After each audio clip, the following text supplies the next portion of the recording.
Good morning students, myself Pramod Sharma, continuing your science online class। तो जैसा कि आपका chapter 4 sorting materials into groups continuation में है और इसी क्रम में आपको पेज नंबर 34 और 36 से मैं शुरुआत कर रहा हूँ उसको पढ़ाने की। तो similarly an object can be made from one और मोर मटेरियल्स। इसी प्रकार से एक ऑब्जेक्ट जो है वो एक या एक से अधिक मटेरियल से मिलकर के बनाया जा सकता है। For example crockery is made of plastic. Crockery जो है वो प्लास्टिक की बन सकती है। स्टील एंड ग्लास, स्टील और ग्लास से भी हम क्रॉकरी को बना सकते हैं। And A table is made of would, steel and plastic. और जो टेबल है उसे हम वुड, स्टील और प्लास्टिक इन तीनों से टेबल का निर्माण कर सकते हैं। तो एक वस्तु को हम एक से ज़्यादा मटेरियल से बना सकते हैं। तो टाइप ऑफ मटेरियल्स आगे इसमें है टॉपिक इसका, टाइप ऑफ मटेरियल्स। मटेरियल्स में भी मैन मेड, नेचुरली अकरिंग। तो जो मटेरियल्स हैं वो या तो मैन मेड हो सकते हैं या नेचुरली अकरिंग, प्राकृतिक रूप से जो हमारे पाए जाते हैं वे हो सकते हैं। तो for example glass, plastic, polyester, steel etcetera are man made materials. जैसा कि ग्लास है, प्लास्टिक है, पॉलिस्टर, स्टील, ये सभी मैन मेड हैं, इनको मनुष्य ने बनाया है। Wood, jute, cotton etcetera are naturally occurring materials. Wood, jute और कॉटन ये सारे मैन मेड मटेरियल्स हैं, इसे नेचुरली हमें प्रकृति से हमको मिलते हैं। कॉमन कैरेक्टरिस्टिक ऑफ मटेरियल, इन मटेरियल्स की विशेषताएं क्या होती हैं? तो some common characteristic of material are, कुछ विशेषताएं जो दोनों मटेरियल्स में पाई जाती हैं। ऑल मटेरियल्स हैव मास, जितने भी मटेरियल्स होते हैं उनमें वजन होता है। ऑल मटेरियल्स ऑक्यूपाई स्पेस, सभी मटेरियल्स स्थान घेरते हैं। All materials can be felt by us, सभी मटेरियल्स का हम अनुभव कर सकते हैं।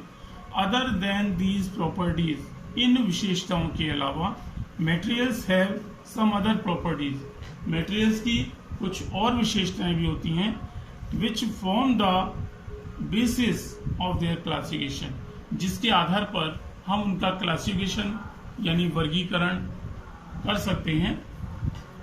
The synthetic arrangement of things on the basis of certain similarities and differences called classification.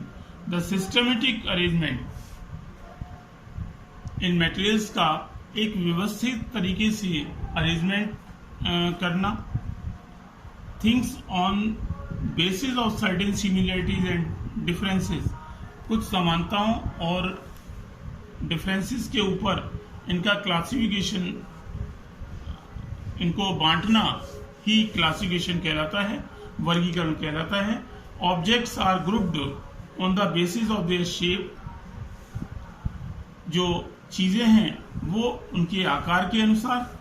The material from which they are made up of and the properties of this material, चीजों को उनके आकार के अनुसार और वे गुण जिन मटेरियल से बने होते हैं उन गुणों के आधार पर चीजों को हम विभाजित करते हैं, वर्गीकृत करते हैं। Materials can be grouped on the basis of similarities and differences in their properties.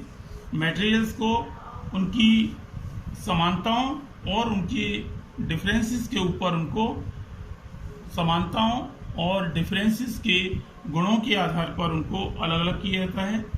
Similarities help us to arrange things in same group, चीजों में जो समानताएं पाई जाती हैं उनसे हमें इन चीजों को ग्रुपिंग करने में आसानी होती है। Differences help us to arrange things into separate group, और जो चीजों में अंतर होते हैं उनको दूसरे ग्रुप में व्यवस्थित करने में हमको आसानी होती है। एडवांटेज ऑफ क्लासिफिकेशन, इस क्लासिफिकेशन, इन चीजों को अलग अलग करने से क्या लाभ होता है, तो इसके बारे में हम पढ़ते हैं। Classification of thing is beneficial to us. हम चीज़ों का जब वर्गीकरण करते हैं तो ये हमारे लिए बेनिफिशियल होता है, लाभदायक होता है। अस इन मैनी वेज, कई तरह से हमारे लिए लाभदायक होता है। Some of the advantage of classification are as follows. Classification करने से क्या लाभ होता है? फर्स्ट है, it help to understand similarities as dissimilarities among object. जब हम वस्तुओं को क्लासीफाई करते हैं तो उससे उनकी समानताएं और उनमें पाए जाने वाला अंतर जो है वो स्पष्ट हमें पता लग जाता है। It allows systematic study of things. इससे हम चीज़ों को सिस्टमेटिक तरीके से पढ़ सकते हैं। It help to locate things. इससे चीज़ें लोकेट की जा सकती हैं, किस स्थान पर पाई जाती हैं या रखी जाती हैं। इससे हमें ये सहायता मिलती है। It help in identification of object. और किसी चीज़ की पहचान में भी ये जो क्लासिफिकेशन है वो मदद करता है।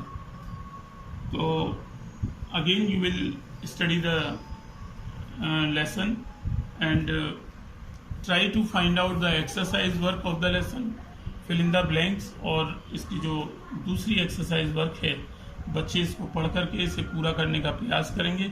मैं आगे आने वाली वीडियोस में इस चैप्टर को पूरा कराऊंगा और इसकी जो एक्सरसाइज वर्क है और क्वेश्चन आंसर है नहीं पूरा करूंगा। तो आज के लिए इतना ही। That's all today. Have a nice day.